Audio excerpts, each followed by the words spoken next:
नमस्कार, आप देख रहे हैं न्यूज़ 24। मैं हूं आप सभी के साथ विपेश माथुर। बड़ी खबर का रुख कर लेते हैं। क्रूज ड्रग्स कांड का मामला हर दिन बीतते दिन के साथ तूल पकड़ता जा रहा है। नवाब मलिक के आरोपों के खिलाफ वानखेड़े का परिवार दीवार की तरह खड़ा हो गया है। नवाब मलिक ने आरोप लगाया है कि वानखेड़े मुस्लिम है और जिस पर वानखेड़े के पिता और उनकी पत्नी ने सामने आकर साफ किया कि सारे आरोप झूठे हैं, बेबुनियाद हैं। वानखेड़े हिंदू हैं और उनकी मां मुस्लिम थी और उन्हीं की जिद पर उनका निकाह कराया गया था। वहीं क्रूज पर दाढ़ी वाले माफिया का मामला भी तूल पकड़ता जा रहा है। नवाब मलिक ने इस मामले की निष्पक्षता से जांच कराने की मांग की है। उधर वानखेड़े पर लगे आरोपों की जांच के लिए एनसीबी की टीम मुंबई पहुंच चुकी है।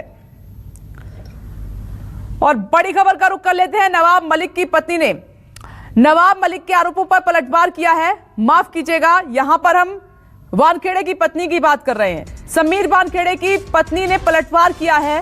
नवाब मलिक ने जो आरोप उनके पति पर लगाए हैं, उन आरोपों पर पलटवार करते हुए उन्होंने कहा कि ये आरोप बेबुनियाद हैं, इनमें कोई सच्चाई नहीं है। उनका कहना है कि वानखेड़े मुस्लिम नहीं हिंदू हैं और नवाब मलिक उनकी निजी जिंदगी को सार्वजनिक कर संविधान और अपनी शपथ का अपमान कर रहे हैं। कल भी क्रांति सामने आई थी और उन्होंने कहा था कि अगर हमें कोर्ट जाना पड़ा तो जाएंगे, लेकिन जो आरोप लग रहे हैं वो पर्सनल अटैक किए जा रहे हैं, दुश्मनी निकाली जा रही है।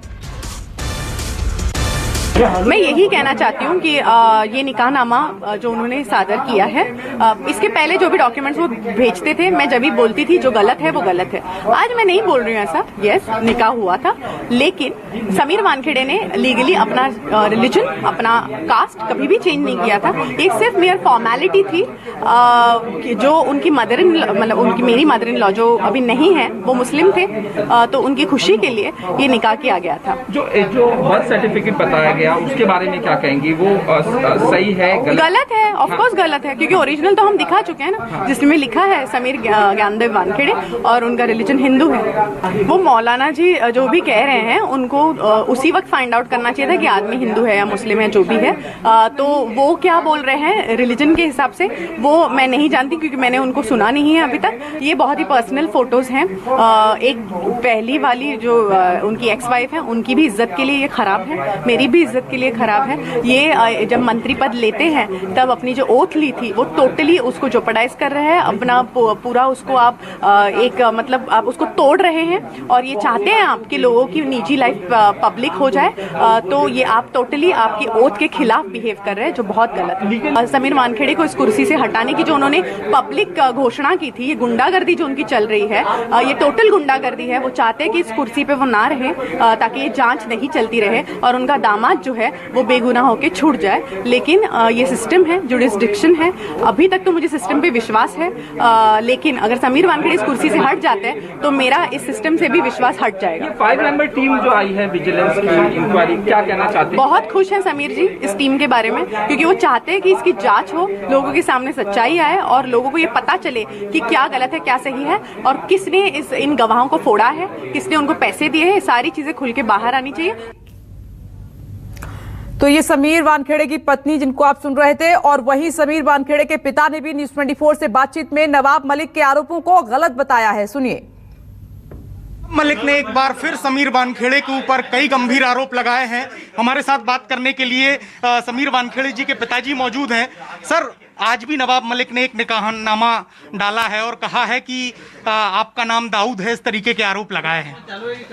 मैं पहले से मेरे गांव के मेरे बड़े भाई ने, मेरे भतीजे ने, सब लोगों ने बताया कि मेरी जात क्या है, मेरा नाम क्या है, सब सर्टिफिकेट दिखाए हैं। मेरे सामने भी सर्टिफिकेट है, ये भी देख सकते हैं। मेरा दाऊद नाम नहीं है और प्यार से कोई भी कुछ भी बोल सकता है किसको। मेरी मिसेस मुस्लिम थे, मेरे दोस्त लोग मुस्लिम है, कोई बोल सकता है कि भाई दाऊद है या कोई अमन है, कोई अनवर कुछ है, मुन्ना है, कोई भी प्यार से बोल सकता है कोई। सर, लेकिन जो निकाहनामा है वो तो एक ओरिजिनल दस्तावेज होता है, तो उसमें आपका नाम दाऊद लिखा हुआ है, यानी कि बताया ये जा रहा है कि आप मुस्लिम थे, फिर बाद में सर्विस के लिए उन्होंने एससी रिजर्वेशन का उपयोग किया। नहीं, जब मैं खुद ही एससी हूँ जब पैदाइशी मैं ऐसी हूँ तो मेरा बेटा मुसलमान कैसा हो सकता है? और मुझे तो उर्दू कुछ आती नहीं है, क्या लिखा है मुझे मालूम नहीं है, साइन भी क्या होगा, लेकिन उर्दू तो मुझे आती नहीं है।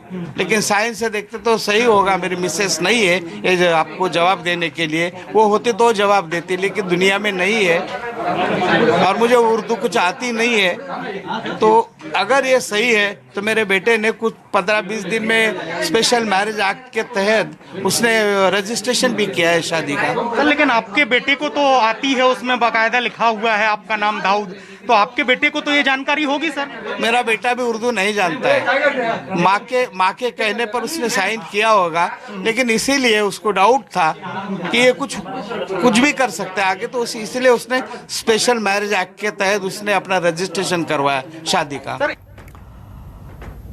तो समीर वानखेड़े के पिता, उन्होंने भी तमाम जितने भी आरोप लगे हैं नवाब मलिक की तरफ से उनको नकारा है कि उनको बदनाम करने की कोशिश की जा रही है, कोई पर्सनल खुन्नस निकाली जा रही है। उधर नवाब मलिक ने आज आरोप लगाया था कि वानखेड़े मुस्लिम हैं और उनका निकाह हुआ है और उन्होंने दलित बनकर फर्जी कागजों के आधार पर नौकरी हासिल की है। सुनिए कि समीर दाऊद वानखेड़े ने फर्जी दस्तावेज के आधार पर शेड्यूल कास्ट का सर्टिफिकेट बनवाया और उस सर्टिफिकेट के आधार पर कंपटीशन में बैठे IRS का पद हासिल किया। आज जो निकाहनामा मैंने दिया है उसमें मस्जिद का मदरसा है, उसका एड्रेस है और ये सारे तस्वीर हमने रखी है। जो कल तक कह रहे थे कि हम जीवन भर हिंदू रहे, हम हिंदू मुसलमान का सवाल नहीं उठाते। इस देश में फिर मैं बता दूं कि इस देश का संविधान कानून ये कहता है कि कोई व्यक्ति धर्मांतर कर ले तो उसे शेड्यूल कास्ट का लाभ नहीं मिल सकता, विशेषकर मुस्लिम और क्रिश्चियनिटी धर्म का ये सवाल है। क्रूज की पार्टी फैशन टीवी ने आयोजित किया था, बिना किसी महाराष्ट्र सरकार की जानकारी के बिना कोविड प्रोटोकॉल होने के बावजूद कोई भी क्लियरेंस महाराष्ट्र पुलिस से, महाराष्ट्र के गृह विभाग से किसी भी तरह से कुछ नहीं लिया गया। सीधे डायरेक्टर शिपिंग से परमिशन लेके इसे परमिट किया गया। उस जहाज की क्रूज पार्टी में टारगेटेड लोगों की तस्वीरें देकर उन्हें ट्रैप किया गया, लेकिन मेरी जानकारी है कि एक अंतर्राष्ट्रीय ड्रग माफिया उस पार्टी में था, तो उस डांस में नाचते हुए नजर आया है। वो दाढ़ी वाला है। वो दाढ़ी वाला कौन है सारे NCB के लोग जानते हैं। अंतर्राष्ट्रीय ड्रग माफिया क्रूज पे है। रेव पार्टी बस करने के लिए रेड की जा रही है और हमें लगता है कि इस पूरे खेल में जो दाढ़ी वाला है उसकी मित्रता वानखेड़े साहब से भी है। मेरे दो सहयोगी इस वक्त हमारे साथ मौजूद हैं। मुंबई से इंद्रजीत सिंह जुड़ गए हैं और दिल्ली से दीपक दुबे हमारे साथ जुड़ेंगे, लेकिन उससे पहले एक खबर का रुख कर लेते हैं। हालांकि वानखेड़े का निकाह कराने वाला काजी दावा कर रहा है कि वानखेड़े मुस्लिम हैं। जो अपने आप को हिंदू बता रहे हैं उस वक्त वो मुसलमान बता रहे थे और मुसलमान थे। आज अगर वो हिंदू अपने आप को बता रहे हैं तो हम कह रहे हैं कि वो गलत हैं। ये दस्तखत है समीर के सामने मुसलमान की, और मुसलमान की लड़की से निकाह कर रहे हैं, तो ये जानकारी है कि ये मुसलमान है, इसलिए हमने निकाह वहाँ पढ़ाया। अब आज वो कह रहे हैं कि मैं मुसलमान नहीं था, हिंदू था, झूठ बोल रहे हैं। उस वक्त मुसलमान थे। उनके पिता जो दाऊद बताए जा रहे हैं वो क्या बता कर आए थे? वो दाऊद ही बताए ना, वहाँ दाऊद नाम लिखा है ना, आप निकाहाने पे देखो ना भाई। हाँ दाऊद, ये समीर और बाप का नाम दाऊद। निकाह आपने पढ़ाया, फिर आपने हस्ताक्षर किया? हमने पढ़ाया और दस्तखत भी किया। समीर वानखेड़े के बचाव में अब बीजेपी भी आ गई है। अमित मालवीय के बाद फडणवीस ने किया है वानखेड़े का बचाव। जांच अधिकारी को ऐसे टारगेट करना ठीक नहीं है। बीजेपी अब खुलकर समीर वानखेड़े के समर्थन में आ गई है। अमित मालवीय के पास के बाद महाराष्ट्र के पूर्व मुख्यमंत्री फडणवीस ने भी बचाव किया है। उन्होंने कहा है कि एक जांच अधिकारी केस की जांच कर रहा है, उसको ऐसे टारगेट आप नहीं कर सकते।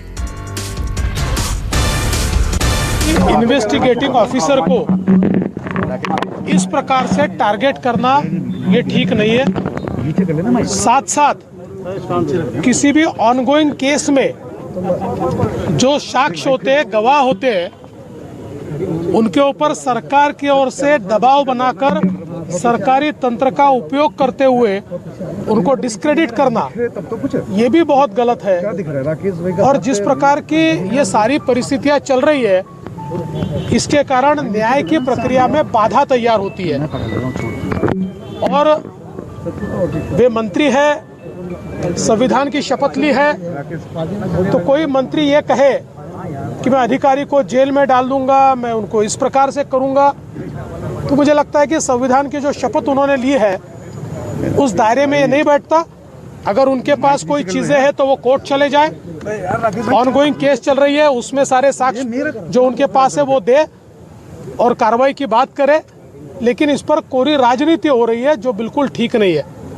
और मैं तो इसके आगे चलकर ये कहता हूं कि उन्होंने भी कोई आरोप लगाए है अगर, तो एनसीबी जरूर उसकी जांच करे और एनसीबी भी उन आरोपों का दूध पानी का पानी करे। पर जिस पर केस चल रही है वो दायरे से बाहर जाकर इस प्रकार से उसका राजनीतिकरण करना ये बिल्कुल गलत है।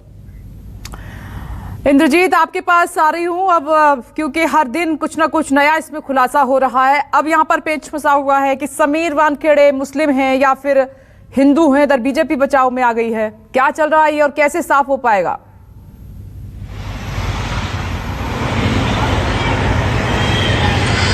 देखिए, ये मामला पूरी तरह से राजनीतिक हो गया है, लेकिन इस मामले में कहीं न कहीं जो समीर वानखेड़े हैं उनकी मुश्किल बढ़ती जरूर नजर आ रही है, क्योंकि आप देख रहे हैं कि अभी इस वक्त मैं एनसीबी दफ्तर पे हूं और यहां पर जो है टीम आई हुई है, एनसीबी की टीम जो जांच करने के लिए आई है विजिलेंस की, वो यहाँ पर लगातार उनसे जांच कर रही है, पूछताछ कर रही है। और कहीं न कहीं अगर उनकी छवि की बात करें तो काफी अच्छी छवि रही है। बड़े से बड़े नेता उनसे बात करने में संकोचते थे, अंगुली उठाने पर संकोचते थे, और आज उन्हीं समीर वानखेड़े से जो विजिलेंस की टीम है वो लगातार पूछताछ कर रही है, बातचीत कर रही है, और एक एक चीजें जो क्रूज रेड की एक एक चीजें खंगाली जा रही हैं। पूछा जा रहा है कि सारे गवाहों के बारे में पूछा जा रहा है। हो सकता है कि ये जो टीम है फिर से क्रूज जहां से पकड़े गए थे लोग वहां पे जाए, अगर क्रूज वहां पर होगा तो क्रूज पे जाए, तो कई सारी बातें हैं, उस पर सवाल उठने लगे हैं और इस सवाल का जवाब वानखेड़े को भी देना पड़ेगा। और एनसीबी के लिए भी ये काफी मुश्किल भरा दौर है। यही कारण है कि एनसीबी की जो टीम है वो लगातार उनसे इस मामले में पूछताछ कर रही है। अगर राजनीति की बात करें तो कहीं न कहीं नवाब मलिक रोज इस मामले में नए नए खुलासे कर रहे हैं, रोज कोई न कोई नया।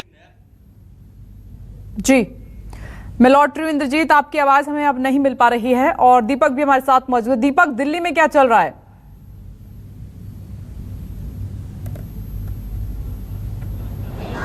जी, आपको बता दें कि यहाँ पर एसएन प्रधान जो डीजी हैं एनसीबी के, वो मौजूद नहीं हैं। हालांकि उनसे बात करने की हमने कोशिश की थी कि इस पूरे मामले में वो अपनी बात रख सके कि जिस तरह के गंभीर आरोप उनके ही अधिकारी पर लगे हैं। हालांकि उन्होंने कुछ भी बात करने से साफ तौर पर मना कर दिया है। कहा यह गया है कि हमारी जो विजिलेंस टीम है वो पहुंची हुई है मुंबई और इस पूरे मामले की जांच करेगी। न सिर्फ समीर वानखेड़े का बयान दर्ज किया जाएगा, बल्कि जो एक आरोपी है उसकी जो एक करीबी महिला थी जो लगातार कोर्ट से लेकर एनसीबी दफ्तर जाती थी, उनका भी इस पूरे मामले में बयान दर्ज किया जाएगा। क्योंकि जिस तरह से प्रभाकर सैल नाम के शख्स ने जो इस पूरे मामले में पंच रहा है, उसने जो आरोप लगाए हैं कि केपी गोसावी की तरफ से पैसे की बातचीत की गई थी सैम डुसीजा से, और यहाँ पर जो 8 करोड़ की बात है उसको लेकर भी बयान दर्ज किए जाएंगे। इस पूरे मामले में आपको बता दें कि जो क्रूज था वहां के आसपास के सीसीटीवी फुटेज को खंगाला जाएगा और एनसीबी की प्राथमिकता मात्र ये है कि जो एलिगेशन लगे हैं करोड़ों रुपए की। ठीक है दीपक, लौटेंगे, ब्रेक के लिए रुकना पड़ रहा है, छोटा सा ब्रेक, हम फौरन लौटते हैं। नमस्कार, मैं हूं मानक गुप्ता। अगर आपको हमारा ये वीडियो पसंद आया हो तो इसे लाइक और शेयर जरूर करें, और हां, हमें सब्सक्राइब और फॉलो करना ना भूलें ताकि आप देश और दुनिया की कोई खबर मिस ना करें। तो जुड़े रहिए हमारे साथ और देखते रहिए न्यूज़ 24।